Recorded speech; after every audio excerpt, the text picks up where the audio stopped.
Ayo, segera download Quran Tadabbur, tafsir dalam genggaman Anda.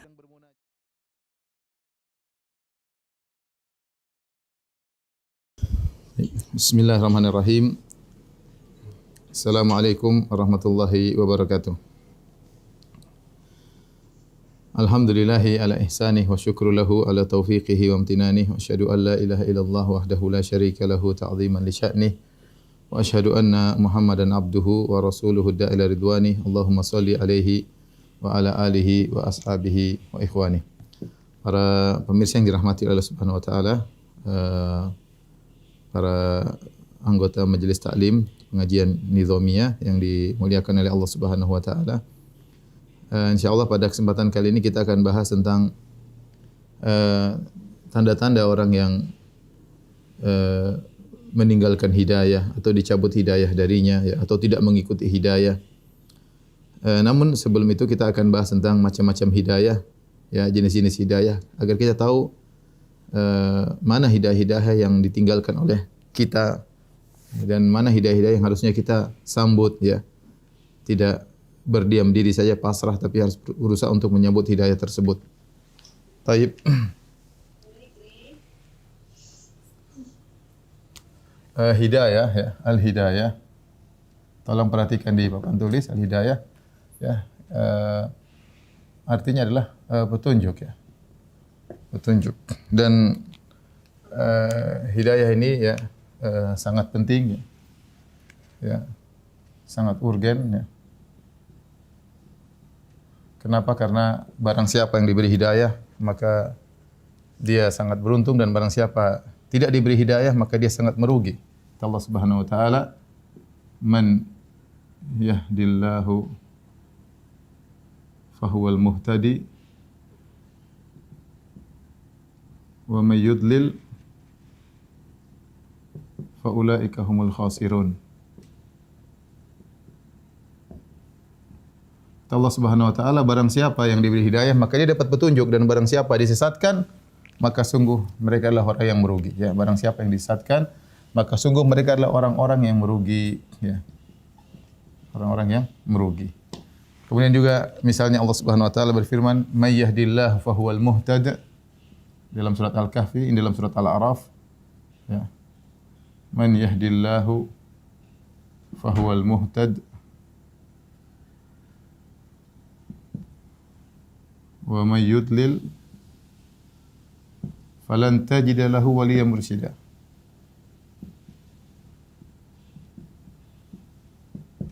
Barang siapa yang diberi petunjuk oleh Allah maka dia telah mendapat petunjuk, dan barang siapa disesatkan maka tidak akan kau dapati baginya pemberi petunjuk, ya.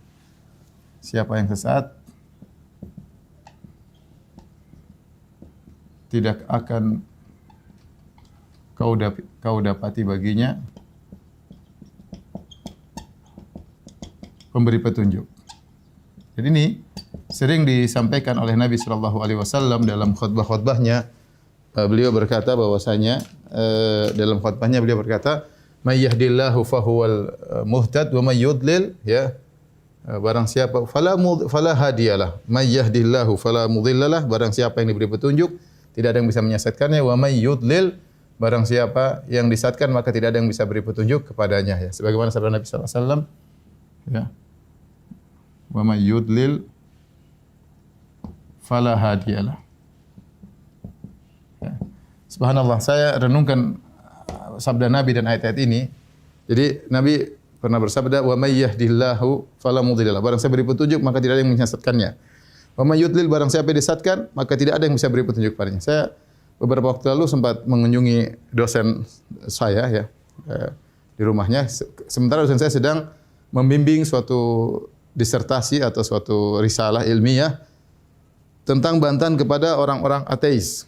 Tentang bantahan kepada orang ateis, yang nulis adalah seorang mahasiswa dari Eropa, kalau nggak salah dari Swedia atau dari Swiss, yang subhanallah dia berasal dari keluarga yang ateis semuanya, ya. Tinggal di tengah-tengah di Eropa, kemudian di tengah-tengah orang-orang kafir.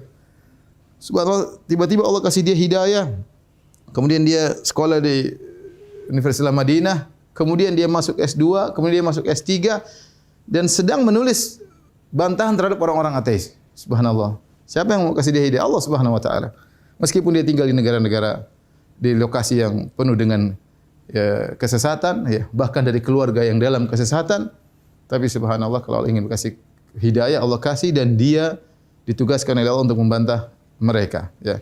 Jadi masalah hidayah adalah rahasia Allah Subhanahu wa taala. Kalau Allah beri hidayah, maka orang tersebut maka sangat beruntung, ya. Oleh karenanya di antara bentuk sangat urgen, ya, kita sangat dianjurkan selalu untuk minta hidayah.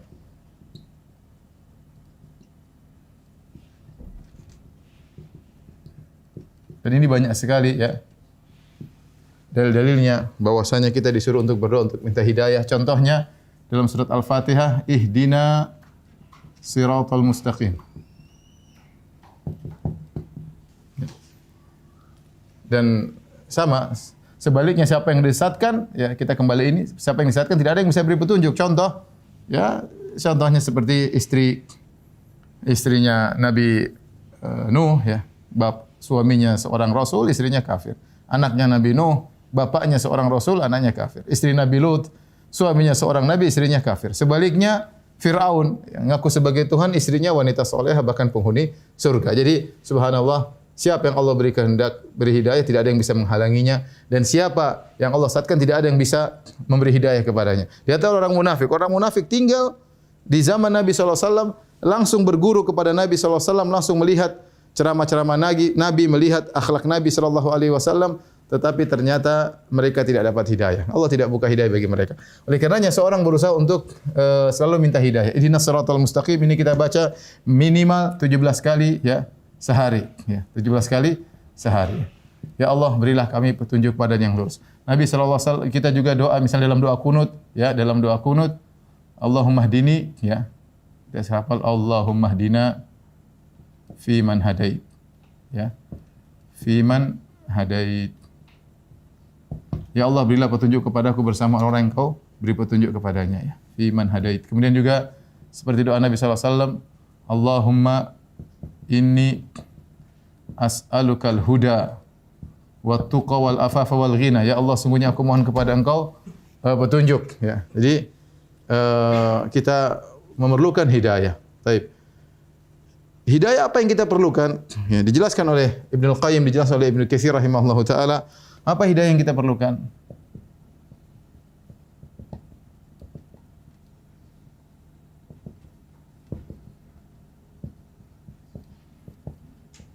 Banyak hidayah yang perlu kita perlukan. Yang pertama di antaranya hidayah menuju kebenaran. Menuju kebenaran. Bisa jadi kita di atas kesesatan sehingga kita butuh hidayah agar Allah memberi petunjuk kita kepada kebenaran tersebut. Yang kedua, hidayah, ya, untuk tegar di atas kebenaran tersebut. Ya, mungkin seorang mengatakan, Ustaz, kita sudah Islam, kenapa minta hidayah terus? Iya, hidayah agar Anda tegar, istiqamah di atas hidayah tersebut. Kemudian hidayah yang lain adalah hidayah, ya, agar bisa menjalankan syariat dengan benar. Banyak orang, mereka sudah di atas hidayah, tetapi mereka menjalankan hidayah tersebut tidak benar. Mereka sudah sholat, tapi sholatnya enggak benar, kurang bagus. Mereka sudah puasanya enggak benar. Untuk menuju puasa kita butuh hidayah. Untuk bisa tegar puasa butuh hidayah. Untuk menjalankan puasa dengan baik butuh hidayah. Untuk bisa sholat butuh hidayah. Untuk menjalankan sholat, tegar di atas sholat butuh hidayah. Agar bisa sholat dengan benar butuh hidayah tersendiri. Kemudian lagi di antaranya, ya, masih banyak, ya, kebaikan-kebaikan, ya, yang kita tidak tahu. Yang kita butuh hidayah Allah kepadanya. Masih banyak, ya. Hati kita belum terbuka untuk ini, hati kita belum terbuka untuk itu. Kalau Allah tidak kasih hidayah, kita enggak akan tahu itu kebaikan. Ya. Banyak kita lihat kebaikan, kita tidak tertarik. Allah butuh Allah kasih hidayah agar kita melangkahkan kaki menuju kebaikan tersebut. Jadi ketika kita merenungkan tentang model-model hidayah yang kita perlukan ini, maka wajar saja jika kita tiap hari ya harus minimal berdoa ihdinas siratal mustaqim 17 kali sehari dalam salat-salat wajib ya. Karena banyak hidayah yang kita butuhkan. Ya, Ibnu Qayyim merinci masih banyak lagi selain ini, saya ringkasin aja dari perkataan Ibnu Qayyim dan juga dari perkataan Ibnu Katsir dalam tafsirnya. Baik. Jadi kita sangat dianjurkan untuk minta hidayah. Baik, berikutnya yang mau kita bahas adalah macam-macam hidayah.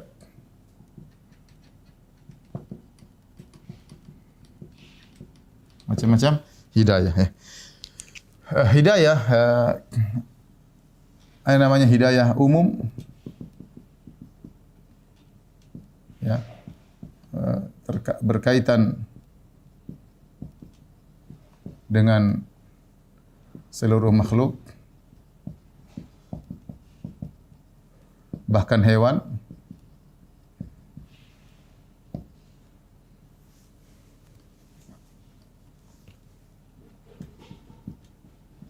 Kemudian ada hidayah ya, hidayah umum berkaitan dengan penjelasan kebenaran. Ini mencakup muslim dan kafir dan non muslim. Kemudian ada namanya hidayah untuk menjalankan kebenaran. Ini yang disebut dengan hidayatut taufik. Hidayatut taufik. Kali namanya hidayatul irsyad. Baik. Contoh hidayah umum berkaitan dengan seluruh makhluk seperti firman Allah Subhanahu wa taala ya. Ketika Nabi Musa ditanya oleh Firaun, "Wa ma rabbukuma ya Musa?" Siapa Tuhanmu wahai Musa? Kata Musa, qala rabbuna alladhi a'ta kulla syai'in khalqahu thumma hada. Ketika Firaun bertanya kepada Musa, "Wahai Musa, siapa Tuhanmu?" Maka Nabi Musa menjawab, "Rabbuna alladhi." Rabb kami adalah a'ta kulla syai'in khalqahu, yang telah memberikan bentuk seluruh makhluk. Setiap makhluk diberi bentuk khusus oleh Allah Subhanahu wa taala. Tsumma hada, kemudian beri petunjuk, yaitu Rabb kami, kata Nabi Musa, Rabb kami adalah yang memberi bentuk kepada seluruh ciptaannya,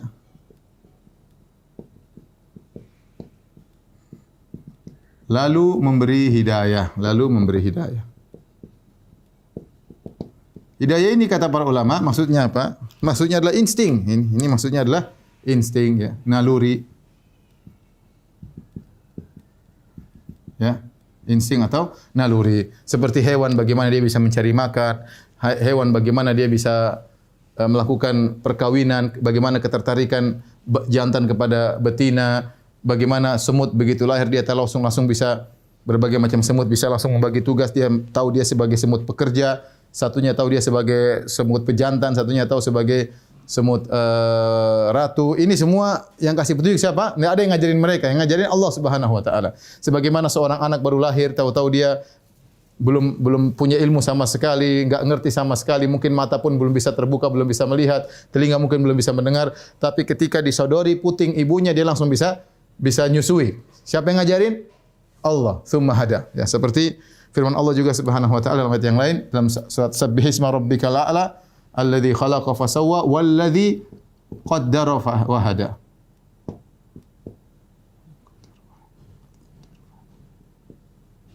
Walladzi akhrajal mar'a dan seterusnya. Sabbihisma rabbikal alladzi khalaqa walladzi qaddara fa hada walladzi akhraj. Ya.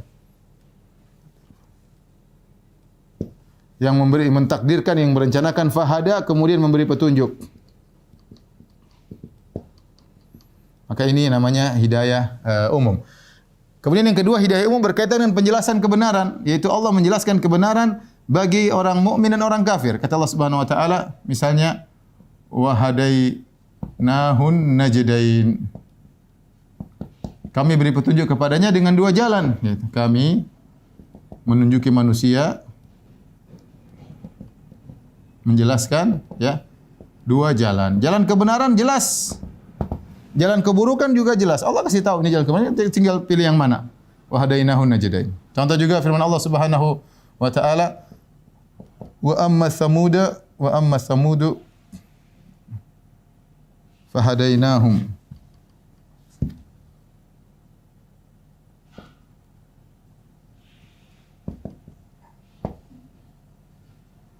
fastahabbul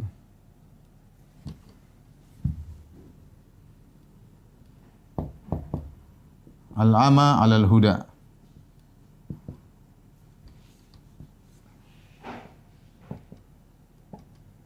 Kata Allah Subhanahu wa taala, adapun kaum Samud, fahadainahum, kami beri petunjuk kepada kaum Samud.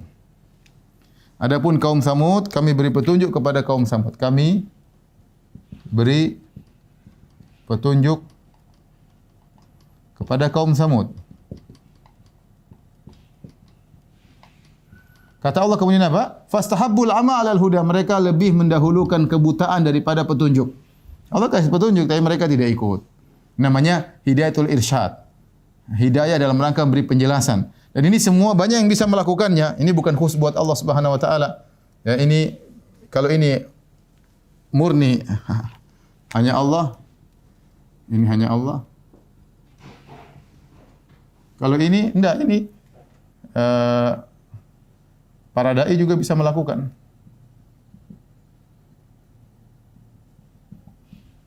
Menjelaskan, ya. Bisa melakukan, menjelaskan seperti menjelaskan, ya, mana jalan kebenaran, ya. Kalau mau ikut silakan. Demikian juga Allah memuji Nabi sallallahu alaihi wasallam dengan sabdanya, wa innaka latahdi ila siratim mustaqim. Sungguh engkau Muhammad benar-benar memberi petunjuk kepada jalan yang lurus. Engkau beri petunjuk kepada jalan yang lurus. Jadi Rasulullah sallallahu alaihi wasallam adalah ahli dalam hal menjelaskan. Tapi bukan ini yang penting. Yang penting ini, yang poin ini yang ingin kita sangat penting adalah ini. Ini hanya milik Allah, ya. Hanya milik Allah. Bagaimana seorang dapat hidayah untuk menjalankan kebenaran yang telah dijelaskan dalam hidayatul irsyad. Hidayatul irsyad hanya penjelasan. Ya. Hidayah ini adalah untuk menjelaskan, ini tidak ada yang memiliki kecuali Allah Subhanahu wa taala. Dalilnya contohnya Allah berfirman, ya. Apa? Tentang Nabi sallallahu alaihi wasallam. Innaka la tahdi man ahbabta. Ya. Sesungguhnya engkau Muhammad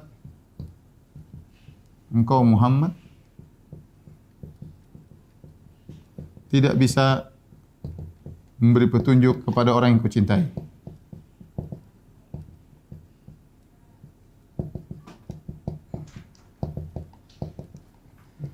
Nabi kurang apa dalam masalah hidayatul irsyad, dalam masalah penjelasan? Nabi nomor satu, paling top, yang paling fasih, yang paling cerdas. Nabi SAW paling fasih, paling sayang kepada umatnya.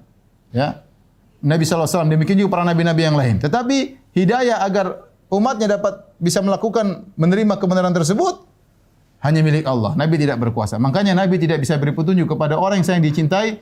Ayat ini turun ketika Abu Talib meninggal dunia, ya, Nabi ingin memberi petunjuk kepadanya agar dia dapat hidayah dari Allah, hidayah taufik, tapi ternyata dia tidak dapat.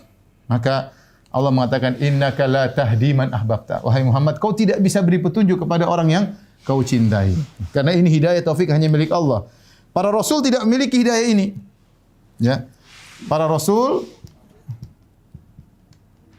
tidak memiliki hidayah ini. Mereka hanya memiliki hidayatul irsyad. Hidayah ini hanya milik Allah. Oleh karenanya, perhatikan sini, ya. Nabi tidak bisa memberi hidayah kepada pamannya. Pada pamannya, Abu Talib. Demikian Abu Lahab. Abu Lahab juga paman Nabi. Ya. Abu Talib dan Abu Lahab.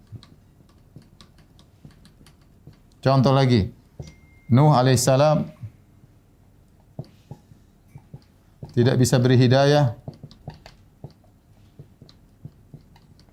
kepada istrinya dan anaknya. Bahkan meninggal kafir di depan matanya anaknya. Sama, Lut alaihissalam tidak bisa beri hidayah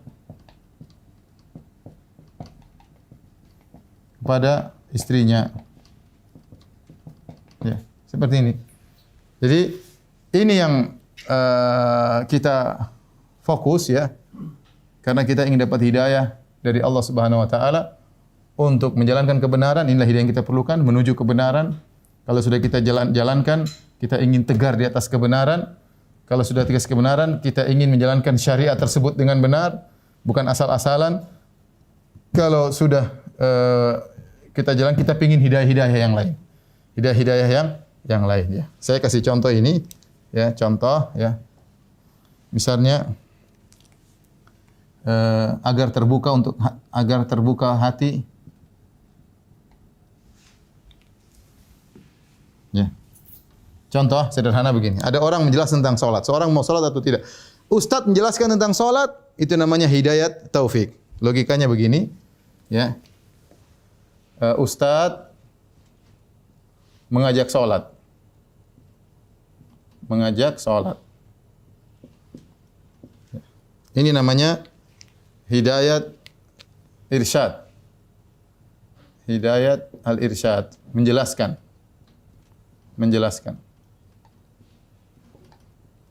Kemudian selanjutnya terbuka hati untuk salat. Terbuka hati untuk salat. Ini namanya hidayah taufik. Ini milik Allah Subhanahu wa taala. Hidayah taufik. Ya. Kemudian selanjutnya untuk salat, kemudian hidayah untuk tegar, rajin salat terus agar istiqamah dalam salat. Agar istiqamah dalam salat. Ini juga adalah hidayah taufik, sama. Hidayah taufik ini juga butuh hidayah dari Allah. Kemudian agar ya salat dengan khusyuk. Agar salat dengan khusyuk.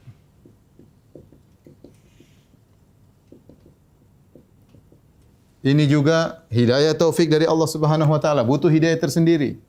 Hidayatut taufik. Ya, hidayatut taufik. Nah, inilah ya. Nanti ingin lagi dibukakan pintu-pintu kebaikan yang lain. Dibukakan pintu-pintu kebaikan yang lain. Baik. Ini ikhwan, habis ini kita lanjutkan lagi. Ini sementara ini dulu tentang macam-macam hidayah ya. Macam-macam hidayah. Setelah itu baru kita sebutkan secara terperinci, baru kita tahu ciri-ciri orang yang meninggalkan hidayah atau tidak mendapat hidayah.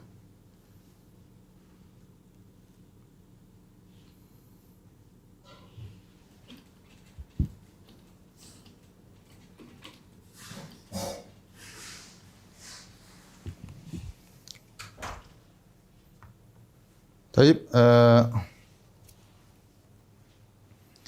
kalau tadi kita menjelaskan tentang macam-macam hidayah, sekarang kita khusus tentang macam-macam hidayah taufik. Macam-macam hidayah taufik. Ini yang sedang kita bahas, yaitu hidayah khusus ya. Hidayah taufik. Kita tidak berbicara tentang hewan yang hidayah insting tadi atau hidayah penjelasan. Jadi taufik itu bagaimana kita bisa menjalankan kebaikan. Ini secara umum ada dua, ya. Ada dua, yaitu hidayah al-Islam. Ya. Ini dia bersifat umum kepada kaum muslimin.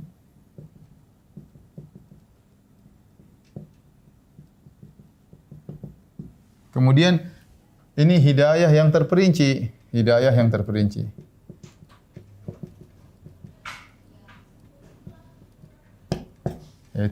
hidayah kepada seluruh kebaikan. kebaikan-kebaikan secara rinci. Nah, kalau seorang dicabut hidayah dari ini, jika dicabut hidayah dari ini, ya, jika seorang meninggalkan hidayah ini,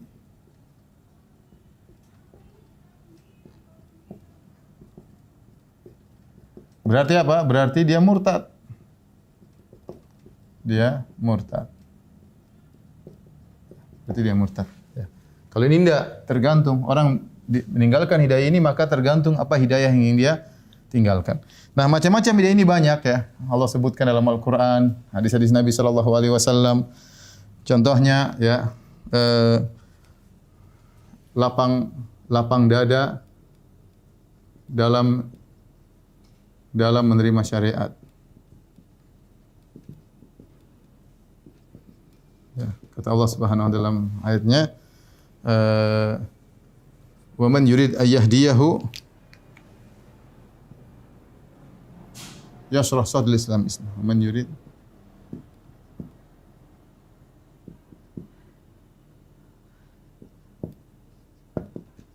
yashrah man yuridillahu an yahdiyahu man yuridillahu an yahdiyahu yashrah sadrahu lil Islam wa man yurid ay yudhillahu yaj'al sadrahu dayyqan harajan ka'annama yas'adu ila sama' wa man yurid an yudhillahu yaj'al sadrahu dayyqan harajan ka'annama yas'adu ila sama'. Kata Allah Subhanahu wa taala, barang siapa yang Allah ingin beri petunjuk kepadanya, yashrah sadrahu lil Islam. Itu Allah lapangkan dadanya. Allah lapangkan dadanya untuk Islam, untuk syariat Islam. Barang siapa yang Allah ingin menyesatkannya, Allah menjadikan dadanya sempit, seakan-akan dia sedang naik di tempat yang tinggi di langit. Kita tahu orang kalau semakin naik ke tempat yang tinggi, oksigen semakin berkurang, dia semakin sulit bernapas. Kita yang lihat dari bawah seakan-akan dia dalam kondisi lapang, ternyata dia sulit bernapas. Dan ini di antara ilmu dari Allah Subhanahu wa taala menjelaskan bahwasanya orang naik ke langit itu ke atas dia susah bernapas. Ini ilmu pengetahuan yang ada dalam Al-Qur'an di antaranya. Adapun orang yang diberi hidayah, orang yang diberi hidayah maka yashrah sadrul Islam. Mudah bagi dia menerima Islam, dan ini contoh ciri-ciri orang dapat hidayah.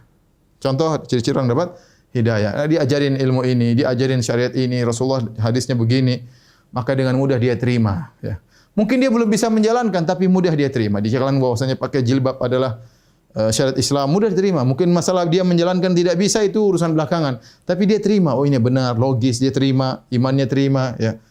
Makanya Nabi Allah Subhanahu wa taala berfirman, "Fala wa rabbika la yu'minun hatta yuhaqqimuka fima shajara bainahum, thumma la yajidu fi anfusihim harajan mimma qadaita wa yusallimu taslima." Kata Allah, demi Rabbmu, sungguhnya mereka tidak beriman. Mereka tidak beriman sampai mereka menjadikan engkau sebagai hakim dalam memutuskan perkara mereka. Kemudian thumma la yajidu ma fi anfusihim harajan mimma qadaita. Kemudian mereka terima keputusan engkau wahai Muhammad, dan mereka pasrah dengan keputusan engkau. Jadi seorang mukmin atau seorang mukminah jika datang syariat jelas dalilnya sahih, dadanya lapang, berarti dia dapat hidayah terperinci. Dalam hari ini dapat hidayah. Ada seorang mungkin muslim tetapi dia sedikit-sedikit dia ngeyel, sedikit-sedikit dia ngeyel, dia tentangkan dengan logika dia, maka dia sedang dicabut hidayahnya dari sisi ini. Maka kalau kita mau kebalikannya, berarti yang ciri orang dicabut hidayahnya sulit menerima dalil, sulit menerima syariat, sulit. Meskipun dia orang Islam, dari sisi ini dia sulit mendapatkan hidayah, atau dia tidak, ciri-ciri dia tidak mendapatkan hidayah dari poin ini, ya. Contoh lagi, ya, misalnya sabar. Ini Allah sebutkan lafal-lafal hidayah. Contoh yang kedua, sabar dalam menjalani musibah. Contoh Allah Subhanahu wa taala berfirman, "Ma asaba min musibatin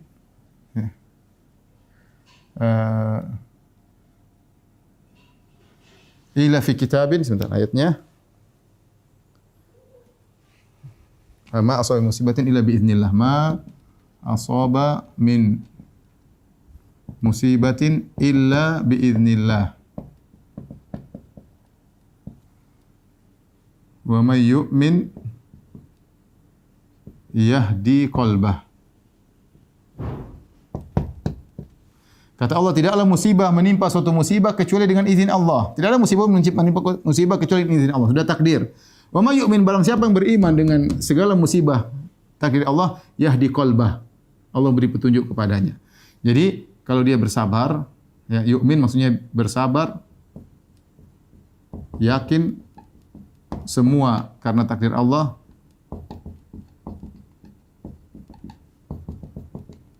maka dia dapat hidayah. Kata Allah, yahdi qalbah. Allah beri hidayah kepada hatinya. Nah, kalau ada seorang tidak sabar dalam menjalani musibah, dia meronta-ronta, kemudian ngamuk-ngamuk, menunjukkan bahwasanya dia tidak mendapat hidayah dari sisi ini, ya. Dan ini menunjukkan bahwasanya hidayah hilang darinya dari sisi ini, ya. Meskipun dia mungkin orang Islam, ya. Kemudian juga misalnya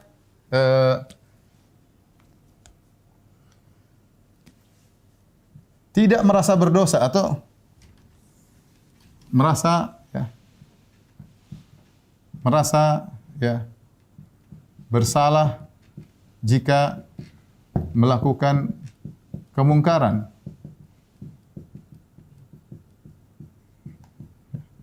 Orang yang ada hidayah dalam hatinya, dia akan merasa bersalah jika melakukan apa? Kemungkaran. Kenapa? Hatinya masih bersih.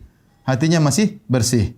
Adapun jika dia sudah tidak merasa bersalah, tidak merasa berdosa ketika melakukan kemungkaran, maka dia dicabut hidayahnya. Ya. Maka ini sebenarnya kalau kita berbicara tentang ciri-ciri orang dicabut hidayah, maka kebalikan dari ini semua. Ya. Ini tadi saya ulangi. Ciri-cirinya sebaliknya adalah apa? Tidak merasa lapang dada dalam menerima perintah Allah Subhanahu wa taala. Allah atau larangan, ya. Ada orang seperti itu, ya, dia bilang ini hukumnya haram, dia ini gimana? Enggak, hawa nafsunya enggak bisa. Hawa nafsunya enggak mau terima kalau ini hukumnya haram. Banyak. Misalnya dalil-dalil menunjukkan haram, musik itu haram. Hawa nafsunya enggak bisa haram. Beda dengan orang, iya saya terima haram, tapi saya belum bisa meninggalkan musik. Itu lain. Tapi kalau enggak haram, ini karena begini, pakai dalil, pakai otak, pakai logika, padahal dalilnya jelas. Ijma ulama. Ya, berarti dia hidayah dalam hal ini tidak ada, ya. Hatinya tidak lapang, ya. Contoh tadi, orang yang sabar dalam menjalani musibah, dia dapat hidayah dari Allah Subhanahu wa taala. Berarti sebaliknya, ya. Protes, ya, ciri-ciri protes terhadap takdir Allah. Takdir atau keputusan Allah. Yang protes tersebut nampak dari apa? Dari sikapnya. Dengan lisannya, kata-kata, kenapa begini, kenapa? Dari sikap badannya, yang mungkin dia merobek-robek bajunya, menampar-nampar pipinya. Kata Nabi SAW, laisa minna man darabal khududa wa syaqqal jubi wa da'a bid'al jahili. Bukan dari golongan kami orang yang terkena musibah kemudian menampar-nampar pipinya, merobek bajunya dan menyeru dengan seruan jahiliyah, ya. Contoh lagi, merasa bersalah jika melakukan kemungkaran. Kenapa? Karena hati, jika hati masih benar, dia masih mengenal kebenaran. Hati masih ada hidayah,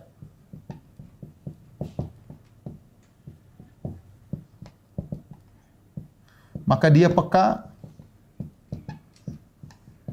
dengan kemungkaran. Dia tahu ini salah. Sebaliknya, ya, hilang kepekaan terhadap kemungkaran. Hilang kepekaan dalam kemungkaran. Sudah jadi hal yang biasa. Ya. Maksiat jadi hal yang biasa. Dia meninggalkan kewajiban santai saja, dia melakukan maksiat santai saja. Ini jadi masalah.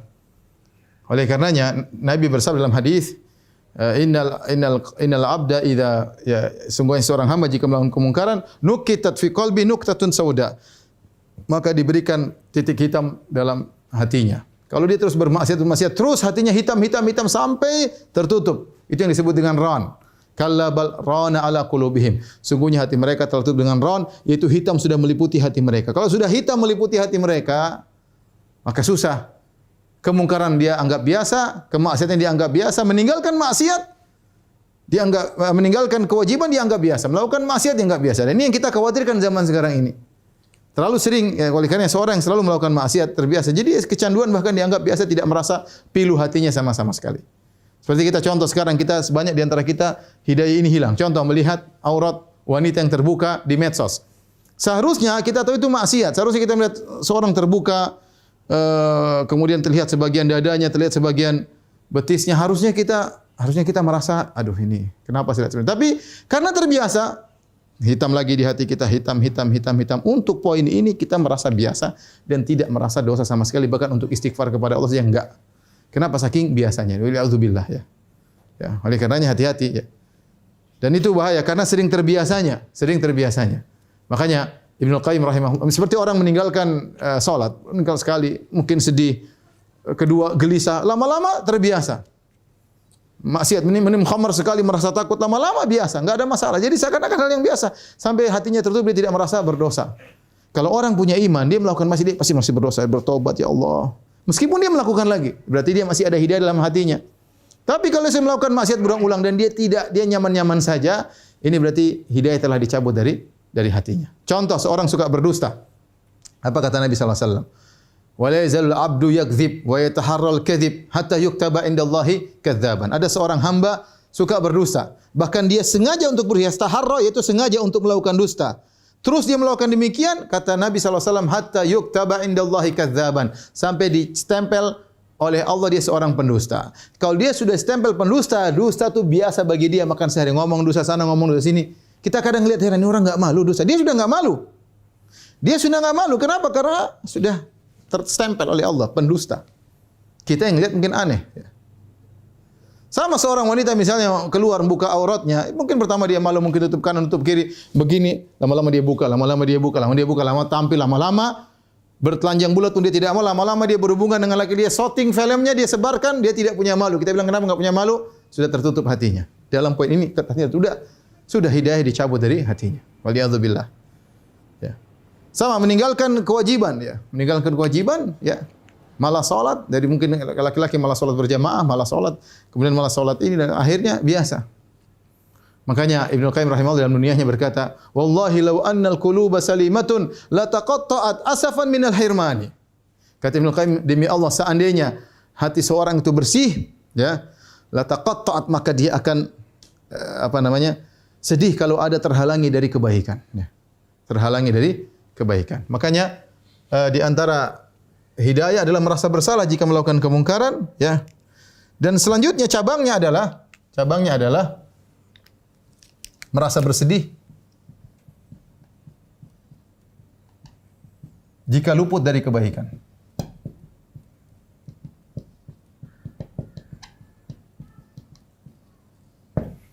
Lawannya, ya. Sebaliknya, tanda ciri dicabut hidayah, santai-santai saja meskipun luput dari kebaikan.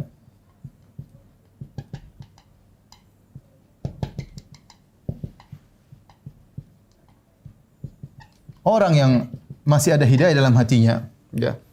Kalau dia misalnya terlambat bangun subuh, wah dia merasa sedih banget, ya. Kenapa saya terlambat bangun subuh? Kenapa salat subuh di waktu jam 7? Kenapa salat subuh jadi salat duha?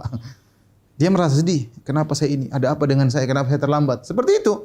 Berarti hatinya masih jalan, ya. Tapi kalau hidayah sudah dicabut, mau salat subuh jadi salat duha, mau salat subuh jam 9 tiap hari, cuek aja. Enggak masalah. Bahkan kalau imannya lebih tinggi, dia tidak salat malam, dia sedih, kenapa saya tidak salat malam hari ini? Ada sesuatu yang hilang dari dirinya. Berarti hatinya masih bersih. Walau annal quluba wallahi law annal quluba salimatun la taqatta'at asafan minal hirmani. Kata Ibnu Qayyim rahimahullah taala, demi Allah kalau hati seorang itu bersih, maka dia akan tercabik-cabik jika dia terhalangi dari kebaikan. Dan ini dalam banyak hal, seperti ada kesempatan untuk berbakti kepada orang tuanya. terus dia tidak bisa bantu orang tuanya, dia sangat sedih. Pintu kebaikan tidak bisa dia masuki. Ada halangan, ada ini, ada ini. Tapi kalau orang hatinya sudah mau orang tuanya mau ini, dia cuekin aja, ya, cuekin aja. Berarti hidayah telah dicabut dari hatinya. Ya.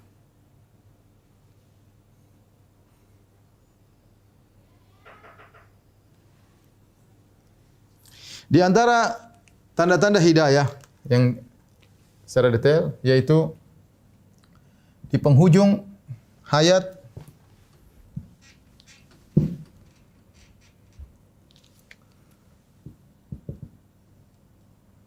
penghujung umur rajin beribadah. Ya, rajin beribadah. Ya, kata Nabi sallallahu alaihi wasallam dalam hadis ya dari Anas bin Malik, Rasulullah SAW bersabda, "Idza aradallahu bi 'abdi khairan ista'malahu." Kalau Allah ingin kebaikan pada seorang hamba, Allah gunakan dia. Maka ditanya, "Wa ma kaifa yasta'milu?" Bagaimana Allah menggunakan dia? Kata Nabi sallallahu alaihi wasallam, "Yuwaffiquhu li amalin salih qabla mautihi." Kata Nabi sallallahu alaihi wasallam, "Yuwaffiquhu li amalin salih qabla mautihi." Yaitu Allah beri hidayah kepadanya. Taufik itu hidayah taufik, beri hidayah kepadanya.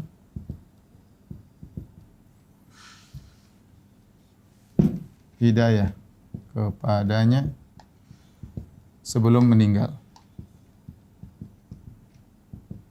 Kalau Anda lihat ada orang di masa tua, mungkin dulunya bajingan, dulunya brengsek, masa tua, rambut udah putih, rajin ibadah ke masjid, berzikir, ya, ikut pengajian itu, ini orang dapat hidayah. Ini yang disebut husnul khatimah. Tapi kalau sebaliknya,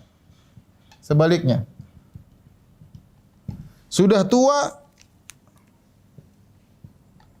tua, masih aja urusan dunia, masih aja sibuk dengan dunia, lupa ibadah. Ketahuilah, ini orang paling sengsara, hidayah dicabut darinya di penghujung umurnya. Waliyadzubillah. Ya, kita berusaha untuk rajin ibadah di masa muda. Makanya di antara 7 golongan yang Allah naungi pada hari kiamat, di antaranya kata Nabi sallallahu alaihi wasallam, syabun nasya fi ibadatillah. Anak muda yang sudah taat kepada Allah di masa mudanya. Sejak masa muda sudah taat kepada Allah Subhanahu wa taala. Apalagi di penghujung hayatnya. Berarti Allah beri hidayah, beri taufik kepadanya di penghujung hayat, rajin beribadah, ini orang diberi taufik. Nah, orang seperti itu ada. Saya dapati beberapa orang seperti itu, masa mudanya tahu-tahu, masa tuanya tahu-tahu rajin ibadah. Tapi kalau sebaliknya, di masa tua masih sibuk ini, sibuk ana, sibuk ini, subhanallah. Salat ketinggalan, salat ini, baca Quran enggak pernah. Waliyadzubillah. Itu hidayah dicabut dari Allah oleh Allah Subhanahu wa taala, ya.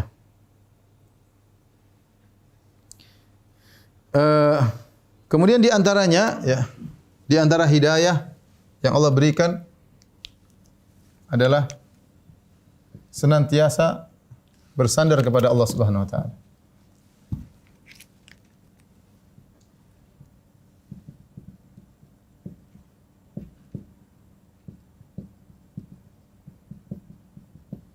Makanya di antara doa Nabi sallallahu alaihi wasallam, "Ya Hayyu ya Qayyum bi rahmatika astaghits fa aslih li sya'ni kullah wa la takilna nafsi tarfata ain." Ya, kata Nabi sallallahu alaihi wasallam, "Wa la takilni ila nafsi tarfata ain." Ya Allah, jangan kau serahkan diriku kepada diriku sendiri.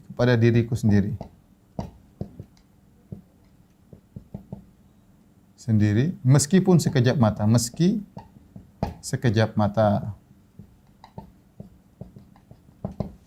Jadi seorang dalam kesehariannya dia harus senantiasa bertawakal kepada Allah. Dalam segala hal, jangan bertawakal nih, makanya Allah mengatakan tawakal dalam ibadah, tawakal dalam kehidupan sehari-hari, dia senantiasa serahkan kepada Allah. Dan Nabi ajarkan tawakal dari keluar rumah, bismillah tawakkaltu 'alallahi wa la quwwata illa billah. Bahkan sampai mau tidur, wa fawwadtu amri ilaik. Di antara doa tidur Nabi, kata Nabi, aku serahkan urusan kepada Engkau. Seorang senantiasa bertawakal. Dalam hal dia berjualan, dia bertawakal. Dia berdagang bertawakal, dia beli barang bertawakal, dia jalan-jalan bertawakal. Ingat kepada Allah. Ini orang selalu diliputi oleh hidayah dari Allah Subhanahu wa taala. Sebaliknya,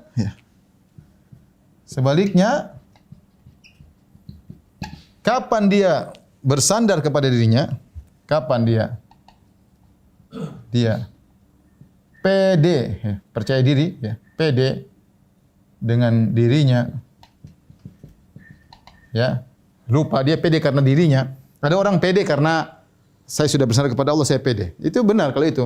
Fa idza azamta fatawakkal. Jika kau telah berazam bertawakal, artinya serahkan kepada Allah dan pede. Kenapa di belakang saya ada Allah? Tapi banyak orang juga yang dia pede dengan dirinya sendiri, lupa kepada Allah.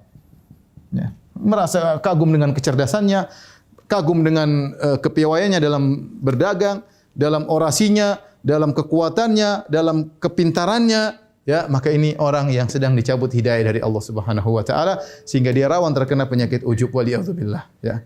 Ini ya, contoh hidayah dan masih banyak ya. Saya kasih contoh sederhana saya ingin sampaikan kepada ikhwan sekalian dan akhwat bahwasanya kalau kita bicara tentang hidayah maka hidayah taufik, hidayah dari Allah ada dua. Ada hidayah Islam, barang siapa yang meninggalkan hidayah ini itu dicabut darinya maka dia murtad. Adapun hidayah yang terperinci seperti ini, maka bisa jadi seorang dapat sebagian hidayah namun dia tidak dapat hidayah yang lain situ. Bisa jadi dia dapat sebagian ini namun yang ini tidak. Nah, kita berusaha senantiasa minta hidayah kepada Allah, semua hidayah. Bahkan dalam akhlak. Apa kata doa Nabi sallallahu alaihi wasallam? Allahumma hdini li ahsanil akhlak. Itu butuh hidayah. Ya, Allahumma hdini li ahsanil akhlak. Mungkin saya tambah di sini. Ya, hidayah untuk akhlak mulia. Berakhlak mulia. Ya akhi, ini enggak mudah. Antum bisa untuk berakhlak mulia. Akhlak mulia banyak. Tidak pelit. Kalau enggak Allah enggak kasih hidayah orang jadi pelit. Akhlak mulia, murah senyum. Kalau Allah tidak kasih hidayah orang susah murah senyum. Sabar dengan keluarga, sabar dengan suami, sabar dengan istri, sabar anak-anak tidak mudah. Kalau Allah tidak kasih hidayah, orang enggak bisa berakhlak.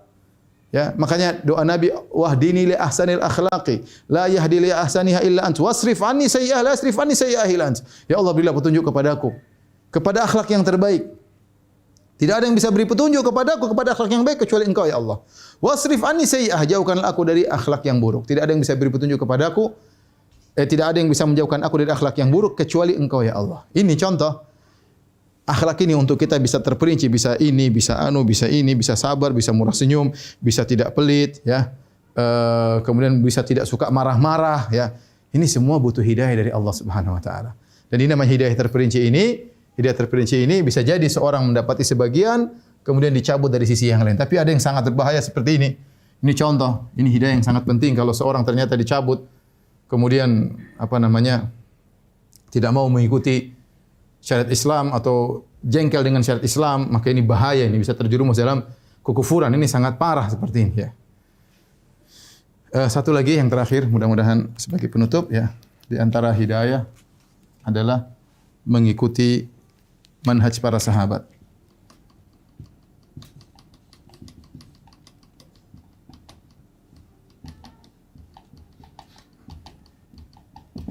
Kata Allah Subhanahu wa taala, "Fa in amanu bimithli ma amantum bihi." Fa in amanu bimithli ma amantum bihi faqad ihtadaw. Fa in tawallaw fa innahum fi shiqaq. Kata Allah Subhanahu wa taala, jika mereka beriman, mereka maksudnya orang-orang selain para sahabat musyrik, jika mereka beriman seperti iman kalian, seperti iman kalian. Iman kalian maksudnya siapa? Maksudnya sahabat. Kali ini maksudnya apa? Sahabat. Fa in amanu mithli ma amantum bihi, jika mereka beriman seperti iman kalian, maksudnya para sahabat. Karena ini konteks Allah sedang berbicara kepada para sahabat. Faqad ihtadaw, maka sungguh mereka telah dapat hidayah. Maka sungguh mereka telah dapat hidayah.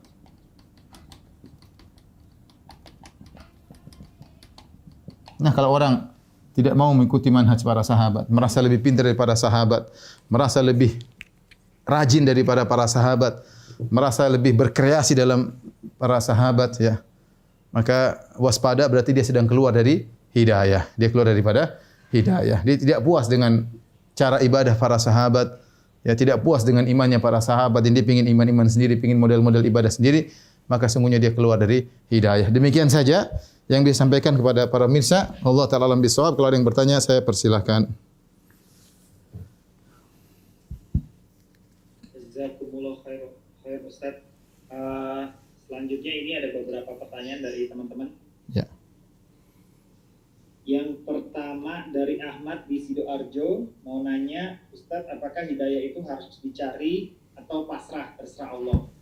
Hidayah dicari. Jadi seorang mencari hidayah dengan dua, dengan berusaha, ikhtiar kalau bahasa kita, dengan berdoa. Makanya Allah Subhanahu wa taala dalam hadis qudsi mengatakan, "Ya ibadi, kullukum dhal illa man hadaituhu fastahduni ahdikum."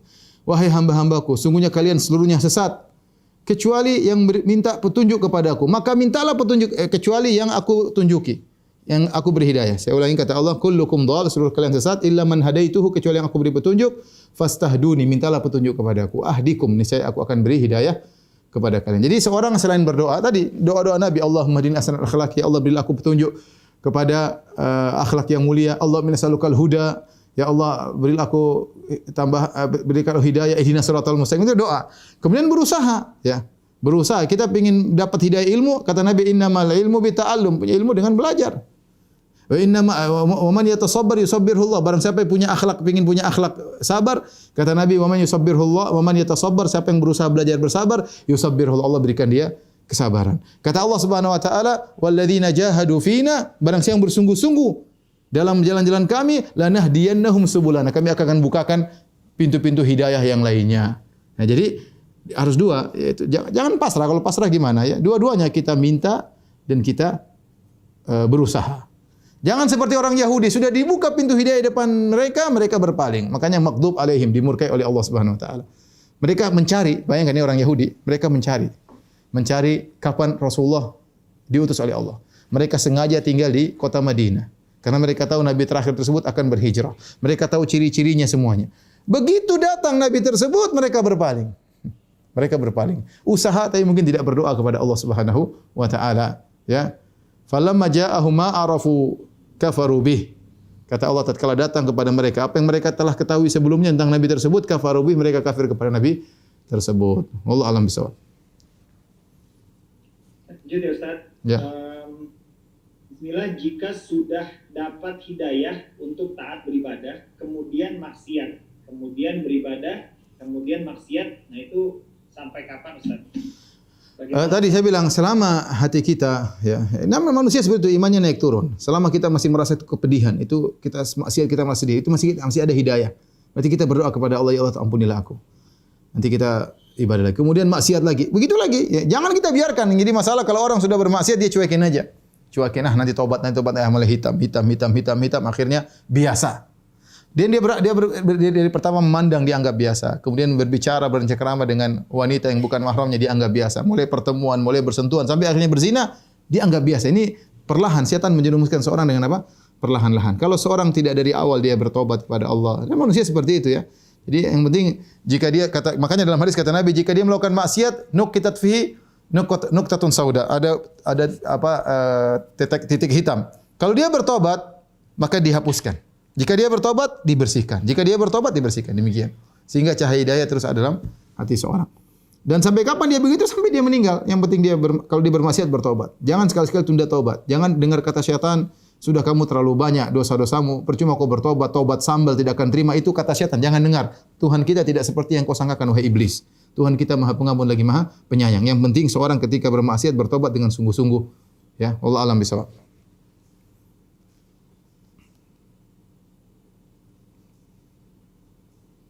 Silakan.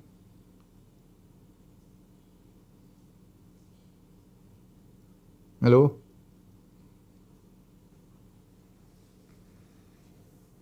Maaf.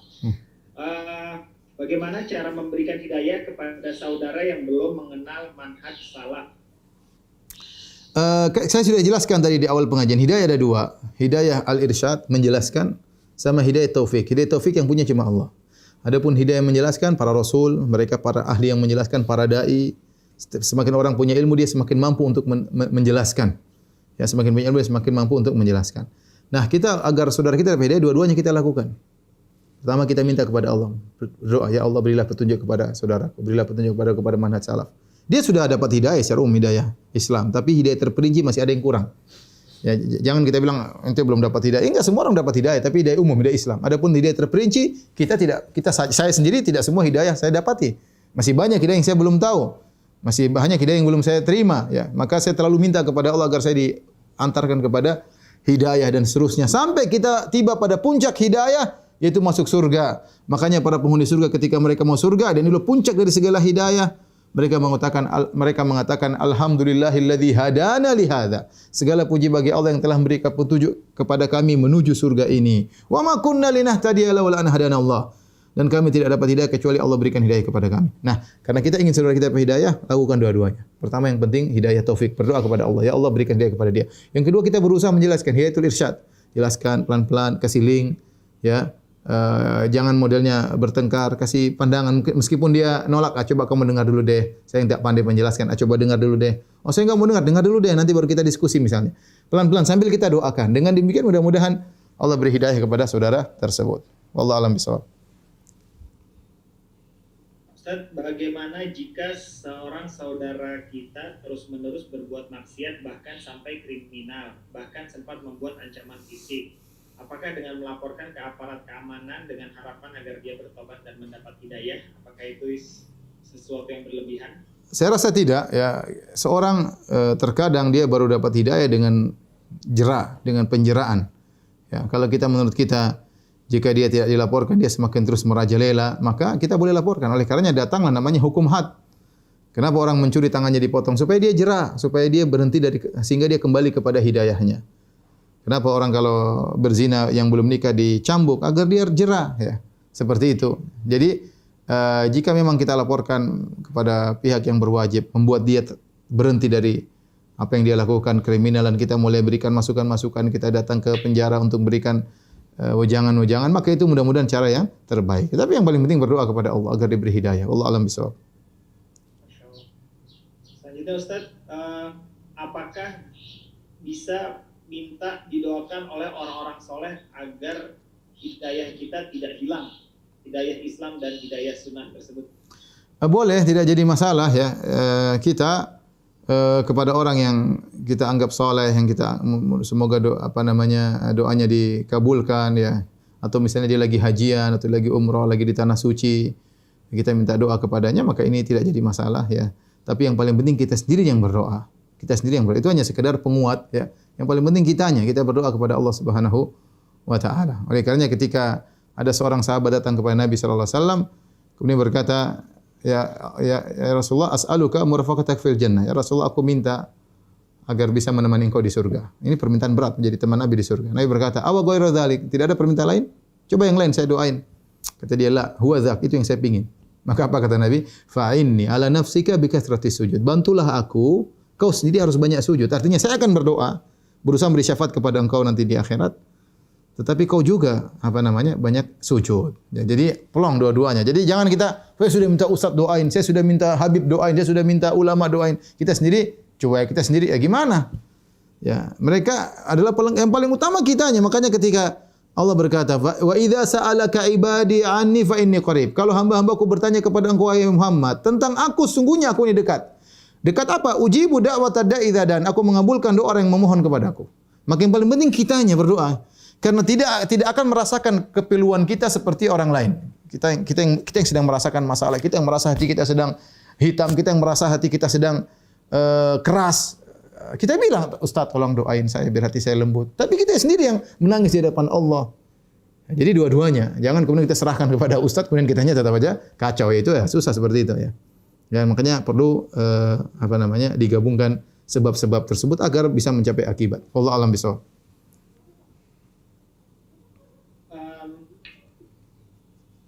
Ya. Allah tidak akan menciptakan sesuatu dengan sia-sia. Pertanyaannya, maksud penciptaan orang yang tidak dapat hidayah, misalnya orang Kristen, tapi sikapnya baik sekali dan sangat tinggi hablum minannasnya. Itu maksud penciptaannya bagaimana, Ustaz? Jazakallahu khair. Ini perkara yang kita tidak masuk di benak kita, ya. Ini di luar daripada nalar kita. Kita tahu bahwasanya Allah menciptakan dengan perencanaan Allah. Saya bicara tentang ini tentang masalah takdir sederhana. Allah menciptakan iblis. Kenapa iblis jadi korban Kok dia jadi iblis? Kenapa Allah tidak kasih? Kalau Allah kasih hidayah dari awal kan selesai. Kita nggak perlu pengajian sekarang. Nggak ada pengajian Nizamiyah, nggak ada pengajian Ustadz Firanda, nggak ada. Buyar semuanya. Karena iblis sudah tewas sejak awal atau sudah dapat hidayah dari awal. Kenapa Allah ciptakan iblis? Ini nggak bakalan bisa kita jawab. Ya, itu nalar Allah, kita nggak bakalan sampai kepada logika Allah. Sedangkan kita saja banyak hal tidak bisa kita logikakan, apalagi kenapa Allah begini, kenapa begitu. Makanya Allah tutup. Allah larang, kata Allah, la yus'alu amma yaf'al. Allah tidak ditanya dengan apa yang dia lakukan. Wa hum yus'alun, manusia yang akan ditanya kenapa mereka melakukan. Kita tidak mungkin bertanya kenapa engkau melakukan ini, kenapa Allah ciptakan iblis. Iblis dia adalah syarrul mahad, itu keburukan. Dari sisi zatnya dia sangat buruk. Tetapi ternyata dia punya maslahat yang banyak. Maslahat yang banyak dengan adanya iblis, maka adanya surga dan neraka. Allah bisa menciptakan dua yang kontradiktif. Allah bisa menciptakan Jibril alaihissalam yang sangat patuh, sementara iblis sangat membangkang. Allah bisa menciptakan Fir'aun dan Musa. Allah menciptakan Muhammad SAW dan Abu Jahal. Ya, Allah bisa adanya bagaimana Allah Maha Pengampun. Kalau nggak ada iblis, nggak ada yang berdosa, nggak ada yang bertobat. Bagaimana Allah Tawwab, ya, bagaimana seperti itu banyak ya. Dan ini semua adalah rahasia Allah Subhanahu wa taala. Ya. Sampai ada seorang ateis mengatakan, bisakah Allah menciptakan semuanya tidak ada yang buruk, semuanya baik, semuanya enak, semuanya nyaman, semuanya orang minta apa sih dipenuhi? Kita bilang ya itu, ya kalau orang kalau orang dikasih seperti itu, kira dia mau jadi Tuhan, dia mau jadi apa saja. Dan itu adalah suatu wujud yang tidak logis. Ya, coba bayangkan semua orang semuanya baik, ya. Semuanya apa yang diinginkan terpenuhi, ya. Kalau gitu siapa yang mau jadi pembantu, siapa yang mau jadi bos, ya. Siapa yang mau disuruh, siapa yang mau menyuruh, ya. Kemudian tidak ada namanya rasanya rahmat. Kalau semuanya baik, kapan kita bisa merasakan namanya rahmat? Kita tahu rahmat itu kalau kita tahu ada keburukan. Kita baru tahu namanya kasih sayang kalau kita tahu kejahatan, ya. Kalau semuanya sempurna semuanya, kemudian tanpa ada lawannya, ya ini bukan ciptaan yang baik. Menurut saya itu bukan ciptaan yang baik. Justru ciptaan yang baik itu yang komplit, ada begininya, ada begitunya, dan ini sekedar logika-logikaan saja. Maksud saya, adapun kenapa ada seorang yang kafir seperti Abu Talib yang kemudian baik tapi kemudian dia kafir, ya kita bilang itu urusan Allah, ya. Allah ingin menunjukkan hidayah di tangan Allah Subhanahu wa taala, ya. Dan lain-lain, ya. Jadi itu pertanyaan tidak bisa kita jawab, itu rahasia Tuhan, rahasia Allah Subhanahu wa taala, karena nalar kita tidak sampai kepada hal tersebut. Wallahu a'lam bishawab. Ustaz, berikut kami gabungkan dua pertanyaan. Yang nomor satu, Assalamualaikum Ustaz, saya punya suami yang belum bisa sholat 5 waktu. Saya selalu doakan beliau agar Allah memberikan hidayah. Amin. Apakah langkah saya sudah tepat? Langkah apa lagi yang harus saya tempuh agar suami saya rajin? Ya. Pertanyaan kedua, bagaimana caranya membantu pasangan hidup kita yang selalu maksiat tapi ketika coba diingatkan tersinggung dan marah? Apakah itu berarti hidayahnya sudah dicabut, dan bagaimana sikap istri yang baik? Saya rasa itu sudah benar, ya, karena kita terus terang kita bukan sejak awal, kita bukan hidup di lingkungan yang semua orang sudah kenal agama, semua banyak ustadz di mana-mana, ilmu agama diajarkan di sekolah dari awal. Nah, kita dulu apa? Kita hidup ini ustadz juga nggak ada dulu, cuma dua orang. Kemudian juga sarana belajar juga nggak ada. Kemudian juga kalau belajar agama juga paling 2 jam seminggu, entah yang diajarin apa. Kadang-kadang cuma yang penting lulus ujian. Jadi kita memang jauh dari sebab-sebab hidayah. Kemudian alhamdulillah di zaman sekarang ini, kemudian salah satu di antara seorang suami istri dapat hidayah, suaminya mungkin belum, atau sebaiknya suaminya istrinya belum. Maka kesempatan bagi istrinya untuk mengajak suaminya kepada hidayah. Dengan hidayatul irsyad, dia bimbing suaminya pelan-pelan dengan meningkatkan pelayanan, dengan meningkatkan kasih sayang, ya. Sambil didoakan sebelum dilakukan oleh sang penanya, maka ini sudah sangat luar biasa, ya. Jadi memang mungkin dia belum bisa sempurna, enggak apa-apa, pelan-pelan aja. 3 dulu ya, 3 dulu, nanti tambah lagi dong, atau terus doakan, ya, dengan perlahan-perlahan tersebut, ya. Semoga suaminya, ya, dapat hidayah sedikit demi sedikit, ya. Terkadang hidayah tidak langsung datang plek gitu, terkadang tidak, tapi tahap demi tahap. Maka kita menjadi salah satu sebab agar suami kita dapat hidayah. Bukan semakin ada hidayah datang kemudian suami kita menghindar, akhirnya tidak dapat hidayah. Adapun kalau dia melakukan kemaksiatan, tegur dengan baik-baik. Tegur dengan logis, bicara baik-baik, tidak perlu teriak-teriak, tidak perlu marah-marah. Ya, ngomong baik-baik, sayang ini begini, ini Allah bilang begini, Rasulullah bilang pelan-pelan aja sambil kita doa, ya. Kemudian kita juga sholat di hadapan suami, kita baca Quran hadapan suami, kita berdoa, menangis kepada Allah Subhanahu wa taala.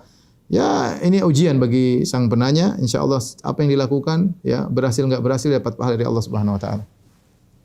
Baik. untuk teman-teman yang mau bertanya langsung bisa dengan melakukan raise hand, nanti pihak admin akan membuka layarnya. Selanjutnya sembari menunggu, berikutnya ada pertanyaan berikutnya dari silakan. Syukur untuk waktunya. Bismillah, alhamdulillah, salatu wassalamu ala rasulillah, Muhammad. Syukur atas penjelasannya yang panjang lebar mengenai soal hidayah. Nah, ini kebetulan Ana lagi di kantor.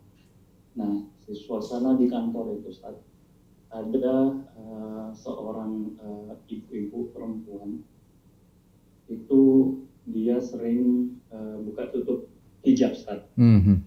Jadi jilbabnya dia sering buka tutup, dan kadang kalau Ana lewat atau Ana lagi membersihkan, Ana melihat ibu itu yang tidak memakai jilbab, bahkan dia sering berjalan-jalan Ustaz. Jadi dia tidak di tempatnya, kadang dia berjalan keluar tidak memakai hijabnya. Nah, itu sudah sering tegur. Beliau lakukan seperti itu Ustaz.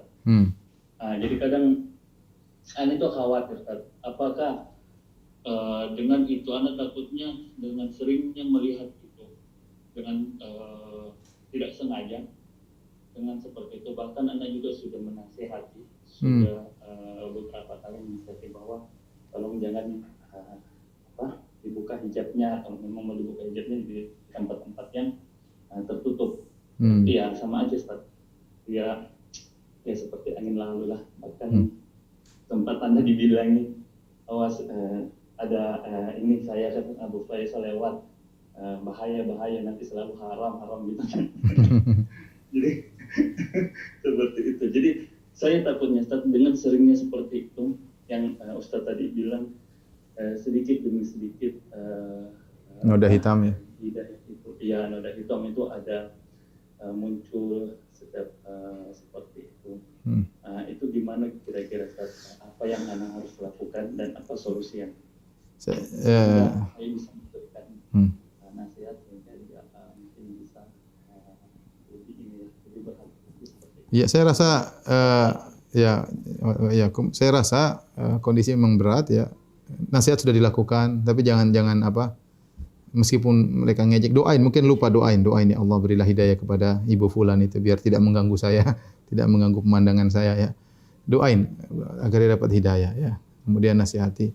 Kalau dia memang tidak mau berubah, ya kita yang memang harus pergi, namanya tantangan hidup, tundukkan pandangan. Kapan kita lihat astagfirullah, mau dia bilang apa, astagfirullah. Itu yang bisa menghilangkan noda hitam. Tapi kalau kita tidak sertakan dengan istighfar, ya itu akhirnya lama-lama menjadi biasa. Tapi kalau setiap kita memandang astagfirullah ya Allah, kemudian kita kerja lagi astagfirullah.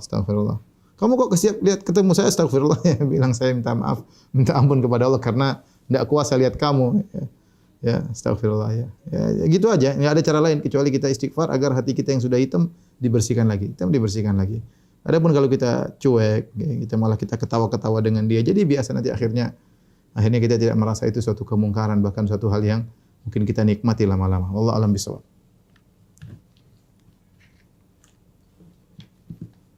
Selanjutnya bagi yang ingin bertanya khusus Ikhwan ya, yang akhwat yang tidak dipersilakan.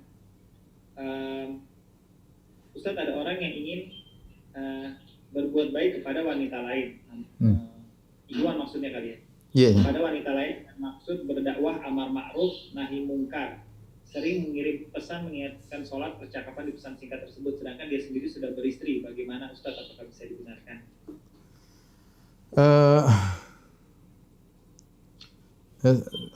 Sebenarnya sih boleh, cuma kan yang penting kita nasihati ya, tidak ada niat yang lain. Cuma hati ini lemah ya, Hati ini lemah, sang wanita juga lemah, kita juga lemah ya.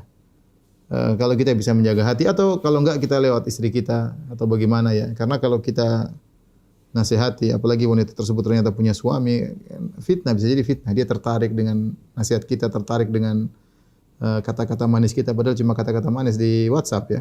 Kalau aslinya belum tentu manis. Makanya tatkala kadang-kadang timbul fitnah ya. Dan namanya laki-laki dan perempuan itu ya, ada stromnya ya. Nah, bagian Allah menciptakan dengan demikian. Allah menciptakan dengan demikian. Tapi hukum asalnya tidak jadi masalah. Kita nasihati, ya, kita japri, nasihati dengan baik-baik, tapi jangan keseringan. Apalagi kalau sudah mulai ada tanda-tanda canda-canda, ketawa ketiwi, ada ketertarikan, kita bisa ngerasakan itu. Yang khawatirnya kita yang tergoda, ya, misalnya dia mulai ini. Tapi kalau seandainya ini bisa dihindari, hanya sekedar menasihati, maka tidak jadi masalah. Kita japri, hukum asalnya tidak apa-apa. Agar dia dapat mulai ikut pengajian pelan-pelan. Kita kenalkan dengan istri kita lebih mudah. Kalau dia mulai tertarik, saya kenalkan dengan istri saya, ya, seperti itu lebih menutup celah-celah, ya. Karena setan masuk di antara pembincangan laki-laki dengan wanita. Wallahu a'lam bishawab. Baik, Ustaz. Kepada Mas Abu Argi, silahkan. Waktu dan tempat. Assalamualaikum warahmatullahi wabarakatuh. Waalaikumsalam warahmatullahi wabarakatuh. Barakallahu fikum, Ustaz. Ya. Ana minta nasihat, Ustaz. Ana punya sahabat kita bertiga, kita ada dalam satu grup, ya kita beda kota, bahkan ada yang satu tuh di Kuwait gitu kan. Nah, Ana tuh berdua itu sudah lagi cari ilmu juga di manhaj salaf ini. Tapi yang satu ini masih belum gitu sampai sekarang. Kira-kira, nah ketika kita menasihati gitu kan, yang ada malah dia tuh malah balik marah gitu kan. Kemudian seolah-olah apa sih gitu, kalian tuh, saya tuh tahu lah kalian dulu seperti apa gitu. Jadi nggak usah munafik lah, nggak usah seperti So alim lah. ya so alim lah gitu, nasihatin saya seperti ini gitu. Nah, kira-kira gimana ya, apakah kita mundur saja, kita bubar dari grup itu, atau Antum berapa orang di grup? Bertiga atau berapa? cuma bertiga Aja. Kan 2 lawan 1 seharusnya menang. Iya, itu memang yang lebih dominan gitu. Gini, jadi masalahnya, alam ya saya lihat, kita memang harus pandai belajar untuk bisa berinteraksi dengan siapa saja, ya. Jangankan sama-sama muslim, jangankan beda mana, bahkan sama non muslim terkadang kita bisa berinteraksi dengan mereka. Selama interaksi tersebut tetap ada tujuannya, ya. Seperti kita tadi antum bertiga, ada satu yang belum, pelan-pelan sabar. Kalau kita tidak sabar, terus siapa yang bisa menjadi wasilah agar saudara kita, kawan kita dapat hidayah? Kita sabar, terus sabar. Sampai ketika kita memandang pertemanan kita dalam WhatsApp tersebut membuat mudarat kepada kita. Misalnya dia kasih syubhat kita nggak bisa jawab, akhirnya mending kita keluar. Karena keselamatan agama lebih utama daripada segalanya. Tapi selama kita masih bisa berdiskusi, apalagi berdua, ajak dialog. Orang terkadang kalau kita kasih penjelasan, meskipun dia tidak terima sekarang, dia akan jadi masuk dalam benaknya. Lama-lama dia mikir, mungkin suatu saat dia akan dapat hidayah. Tapi tadi jangan lupa doain dia. Saya tidak menganjurkan untuk lepas, tetap aja berteman, ya. Kita kan ada urusan bisnis, urusan yang lainnya sambil diberi masukan, kecuali sampai pada tahapan kalau kita teruskan kita yang dapat mudarat, maka kita izin keluar. Selama belum sampai pada tahapan tersebut, kita masih bisa kasih masukan meskipun dia menolak, ya tidak mengapa. Ataupun kalau dia memang tidak bicara agama, bicara yang lain, ya sudah, tidak usah bicara. Sesekali kita masukin lagi, ada ceramah nih, dengar. Tidak usah kita seperti mengajar itu, dengar ceramah ada bagus nih, tentang apa. Mungkin dari tertarik kita kasih ustaz-ustaz yang penyampaian enak, dari ketertarikan ustaz tersebut mungkin dia mulai mendengar masuk demi sedikit, ya. Wallahu a'lam bishawab. Tapi mungkin pertanyaan terakhir, silakan kalau ada yang bertanya. Pertanyaan terakhir, silakan. Ya. Pak.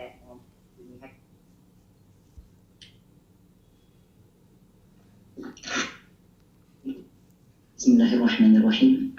Semoga Allah memberkahi Ustaz, Amin. tim dari kajian dan ikhwah fillah semuanya. Amin.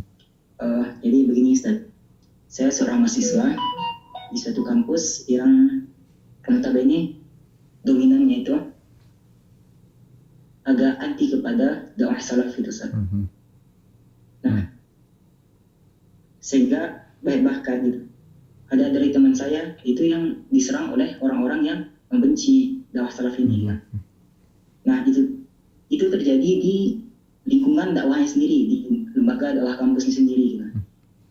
Jadi bagaimana baiknya bagi saya dan semua teman-teman yang sudah menerima dakwah salaf ini untuk bisa menyebarkan dakwah di kampusnya, sedangkan kondisi dari lembaga dakwah kampusnya masih seperti itu, Ustaz. Barakallahu fiikum. Ya ikhwan, dakwah perlu perjuangan ya. Dakwah perlu perjuangan. Saudara-saudara kita alhamdulillah mereka muslim seperti kita. Cuma mereka butuh mungkin sedikit perjuangan dari kita.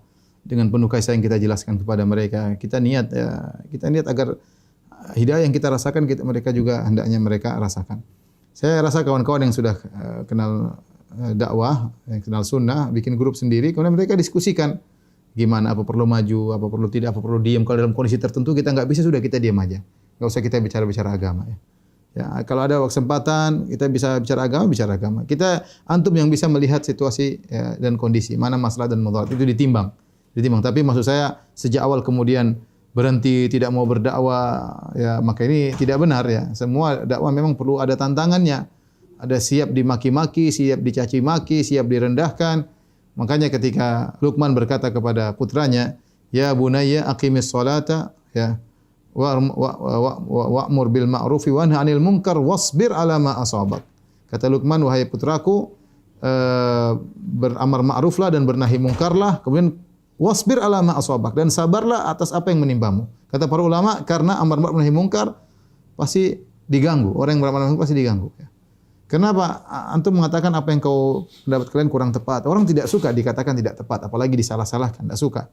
Ya. Antum mengatakan ini haram. Orang tidak suka ke syahwatnya, keinginannya dipotong, dia enggak suka. Ya, ini enggak boleh, dia enggak suka. Itu wajar. Maka kalau meskipun sudah menyampaikan dengan cara yang terbaik, tetap saja orang tidak suka, maka kita akan dibalas dengan cemoohan, rendahkan atau gangguan fisik terkadang. Ya, sabar ya. Sabar ya. Kalau semua orang baru di awal pertempuran kemudian sudah gugur, tidak ada yang bersabar, kemudian kapan dengan sebab apa dakwah mau berkembang? Kecuali pada tahapan kalau kita lanjut mudarat lebih besar, ya sudah, enggak usah maju, udah. Allah Maha tahu kita sudah berusaha, ini mudarat lebih besar, ya udah kita bicara, kita enjoy dengan grup kita sendiri. Insyaallah enggak kita saling mengingatkan, saling kuat meskipun di tengah lingkungan yang seperti itu. Wallahu ta'ala bishawab. Demikian saja, semoga Allah Subhanahu wa taala memberikan taufik kita seluruhnya kepada kita menuju akhlak yang baik, menuju kebaikan-kebaikan yang lainnya, dan semoga Allah mengantarkan kita kepada puncak hidayah, itu hidayah menuju surga Allah Subhanahu wa taala. Wabillahi taufiq wal hidayah. Assalamualaikum warahmatullahi wabarakatuh.